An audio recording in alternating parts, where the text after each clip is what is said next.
নমস্কার বন্ধুরা, প্রেরণা বাংলা মোটিভেশন চ্যানেলের আজকের পর্বে সবাইকে আমন্ত্রণ জানাই। আশা করি সকলে ভালো আছেন, সুস্থ আছেন। সরাসরি সংঘর্ষ এড়িয়ে শত্রু বিনাশের সহজ উপায় কী, সেই নিয়ে কিছু কথা থাকবে আজকের পর্বে, তাই ভিডিওর শেষ পর্যন্ত থাকুন। আর এই ভিডিওর উপস্থাপনা যদি আপনাদের ভালো লাগে তাহলে তা অনেকের মধ্যে শেয়ার করে দেওয়ার অনুরোধ রইল। এই ভিডিওর নিচে একটি থ্যাঙ্কস আপের বাটন রয়েছে, সেই বাটনটিতে আপনার যেমন ইচ্ছে যেভাবে ইচ্ছে ক্লিক করে আমাদের এই ছোট্ট চ্যানেলটিকে এগিয়ে যেতে আপনি আমাদের পাশে থাকতেই পারেন। আপনার যখন অসময়, আপনার আছে অর্থের অভাব, প্রভাব প্রতিপত্তির অভাব, সমাজে আপনার চারপাশের মানুষের কাছে আপনার অস্তিত্ব নগণ্য মাত্র, সেই সময় আপনার অনেক অভাবের মাঝে আরও একটি অভাব থাকে, তা হলো আপনার শত্রু সংখ্যার অভাব। কিন্তু যেই মুহূর্ত থেকে আপনার ভাগ্যের চাকা ঘুরতে শুরু করে, আপনার সুদিন আসে, আপনি সফলতার দিকে ক্রমশ এগিয়ে যেতে থাকেন, সেই সময় অনেক প্রাপ্তির সাথে সাথে আপনার জুটে যায় অনেক শত্রু। কারণ আপনাকে নিয়ে ঈর্ষা করার অনেক মানুষ আপনার চারপাশেই ঘোরাফেরা করে, যারা আপনাকে ফেলতে পারে চরম বিপদে। তাই তাদের বিনাশ করা ভীষণ জরুরি, কিন্তু সামনাসামনি সংঘাত নয়। তাদের আপনাকে বিনাশ করতে হবে সুকৌশলে। ধৈর্য, বুদ্ধি, মৌনতা এবং সঠিক সময়ের অপেক্ষা করতে জানতে হবে আপনাকে। শত্রুকে মাত দেওয়ার গোপন রহস্য রয়েছে এর মধ্যেই, ধৈর্য। শত্রুকে বিনাশ করার প্রথম অস্ত্রই হলো ধৈর্য। ঠাকুর শ্রী রামকৃষ্ণ পরমহংসদেব বলছেন, যে সয় সে রয়, যে না সয় সে না সয়। আপনি অধৈর্য হলে আপনার দুর্বলতা শত্রুর সামনে প্রকাশিত হবে, যা কখনোই বাঞ্ছিত নয়। আপনাকে জানতে হবে আপনার শত্রুর দুর্বল স্থান, আপনার শত্রুর দুর্বল জায়গা কোথায়। আর এর জন্যে আপনাকে মৌন থাকতে হবে, অর্থাৎ আপনাকে চুপ থাকতে হবে। সব সময় আপনি যদি কথা বলেন তাহলে আপনি শুনবেন কম, আর আপনি যখন কম শুনবেন তখন আপনি বিচার বিবেচনা করার বুদ্ধিটা হারিয়ে ফেলবেন। তাই আপনি সবসময় কথা না বলে আপনার শত্রুর কথা মন দিয়ে শুনুন, তাহলে আপনি স্থির সিদ্ধান্ত নিতে পারবেন যে আপনার করণীয় কর্তব্য কী। চোখের সামনে দেখা জিনিসও সবসময় কিন্তু সঠিক হয় না। কোনটা সঠিক আর কোনটা বেঠিক, সেই পার্থক্য আপনি তখনই করতে পারবেন যখন আপনি কোনো জিনিসকে বা কোনো মানুষকে বিশেষ দৃষ্টি দিয়ে দেখতে পারবেন। কারণ স্বাভাবিকভাবেই আপনার শত্রুদের বা আপনাকে যারা ঈর্ষা করে, হিংসা করে, তাদের রূপ আপনার সামনে একরকম থাকবে আর আপনার আড়ালে থাকবে অন্যরকম। তাদের শনাক্ত করতে গেলে আপনার যে বিশেষ চোখের দরকার, বলতে গেলে আপনার দিব্য চক্ষুর দরকার হয়। দিব্য চক্ষু অর্থাৎ অন্তর্দৃষ্টি। এই অন্তর্দৃষ্টি আপনি কিভাবে লাভ করতে পারেন? ডক্টর এস রাধাকৃষ্ণন বলছেন, human eyes can see only the outward forms, the inner soul is perceived by the eyes of spirit. আপনি যদি আধ্যাত্মিক হন তবে ধীরে ধীরে আপনার অন্তর্দৃষ্টি জাগরিত হবে।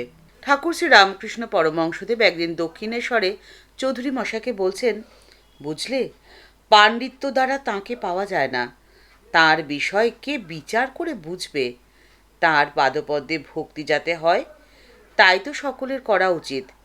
সংসারী মানুষের সাধন করতে হয়, নির্জনে গিয়ে ব্যাকুল হয়ে তাকে ডাকতে হয়। চৌধুরী মশাই তখন ঠাকুরকে প্রশ্ন করছেন, আচ্ছা, তাকে কিভাবে দর্শন করা যায় ঠাকুর? ঠাকুর উত্তরে বলেন, এ চোখে দেখা যায় না, তিনি দিব্যচক্ষু দেন তবে দেখা যায়। অর্জুনকে বিশ্বরূপ দর্শনের সময় ঠাকুর যে দিব্যচক্ষু দিয়েছিলেন। তোমার ফিলসফি কেবল হিসাব কিতাব করে, কেবল বিচার করে, ওতে তাকে পাওয়া যায় না। বিচার বিবেচনা না করে নির্বিচারে সবাইকে যদি আপনি আপনার পাশে স্থান দেন, তাহলে আপনার শত্রু সংখ্যা কমার পরিবর্তে দিন দিন তা বেড়ে যাবে এবং আপনার জীবন দিনে দিনে অতিষ্ঠ হয়ে উঠবে। অন্তর্দৃষ্টির মাধ্যমে বুদ্ধি দিয়ে বিচার করে আপনাকে আপনার জীবনের পথ চলতে হবে এবং সেই মানুষকেই স্থান দিতে হবে যারা আপনার জন্যে বিপদের কারণ হয়ে কখনোই দাঁড়াবে না। কুচবিহার বিবাহ প্রসঙ্গে মতভেদ হলো এবং তারপরে দল ভঙ্গ হওয়ার উপক্রম হলে ঠাকুর শ্রী রামকৃষ্ণ পরমহংসদেব কেশবচন্দ্র সেনকে একদিন বললেন, তুমি পরীক্ষা না করে যাকে তাকে নিয়ে দলবৃদ্ধি করো, সুতরাং তোমার দল ভেঙে যাবে, তাতে আর আশ্চর্যের কী আছে? পরীক্ষা না করে আমি কখনো কাউকেও গ্রহণ করি না। ঠাকুরের কাছে যে সমস্ত ভক্তরা আসতো তাদেরকে জ্ঞাত এবং অজ্ঞাতসারে ঠাকুর নানাভাবে পরীক্ষা করে নিতেন এবং তারপরই তাদের গ্রহণ করতেন। যত দিন যেত এবং ওই মানুষটি তার কাছে যত আসা যাওয়া করতে থাকত, ততই তিনি তার অজ্ঞাতসারে তার শারীরিক অঙ্গ প্রত্যঙ্গাদির গঠনভঙ্গি, মানসিক ভাবসমূহ, কাম কাঞ্চনাসক্তি, ভোগতৃষ্ণার পরিমাণ এবং তার প্রতি তার মন কিভাবে কতদূর আকৃষ্ট হয়েছে বা হচ্ছে, তার চাল চলন কথাবার্তায় প্রকাশিত এই সমস্ত বিষয় তন্ন তন্ন করে লক্ষ্য রেখে তার অন্তর্নিহিত সুপ্ত আধ্যাত্মিকতা প্রভৃতি সম্বন্ধে তার মনে একটি স্বচ্ছ ধারণা করে নিতেন। পরে ওই ব্যক্তির অন্তরের নিগূঢ় কোনো কথা জানার প্রয়োজন হলে তিনি তার যোগ প্রসূত সূক্ষ্ম দৃষ্টির সাহায্যে তা জেনে নিতেন। এ প্রসঙ্গে ঠাকুর একদিন বলেছিলেন, কাঁচের আলমারির দিকে দেখলেই যেমন তার ভেতরে সমস্ত বস্তু সহজেই দেখতে পাওয়া যায়, ঠিক তেমনভাবেই মানুষের দিকে তাকালেই তার অন্তরের চিন্তা সংস্কার প্রত্যেকটি বিষয় তিনি দেখতে পেয়ে যান। তাই কখনো তাড়াহুড়ো করবেন না। ধৈর্য নিয়ে মৌনতার মধ্যে দিয়ে আপনার অন্তর্দৃষ্টিকে ধীরে ধীরে জাগরিত করে তুলুন। আপনাকে সঠিক সময়ের জন্য অপেক্ষা করতে জানতে হবে।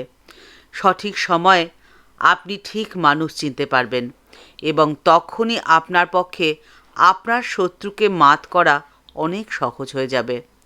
ঠাকুরমা ও স্বামীজির চরণে প্রণাম জানিয়ে আজকের পর্ব এই পর্যন্তই। দেখা হচ্ছে পরের পর্বে। আজকের পর্বের উপস্থাপনা যদি আপনাদের ভালো লেগে থাকে তাহলে তা কমেন্টস বক্সের মধ্যে জানালে ভালো লাগবে। এই ছোট্ট চ্যানেলটিকে ভালোবেসে যারা আপন করে নিয়েছেন তাদের জানাই ভালোবাসা, প্রণাম ও শ্রদ্ধা। কিন্তু যারা এখনও এই চ্যানেলটি সাবস্ক্রাইব করেনি তাদের কাছে বিনীত অনুরোধ রইল এই চ্যানেলটি সাবস্ক্রাইব করে বেল বাটনটা ক্লিক করে দিয়ে অল বাটনটিতে ক্লিক করে দেওয়ার জন্যে। তাহলে এই চ্যানেলের ভিডিও আপলোড হওয়ার সাথে সাথেই আপনার কাছে নোটিফিকেশান চলে যাবে। সবাই ভালো থাকবেন, সুস্থ থাকবেন। দেখা হচ্ছে পরের পর্বে। নমস্কার।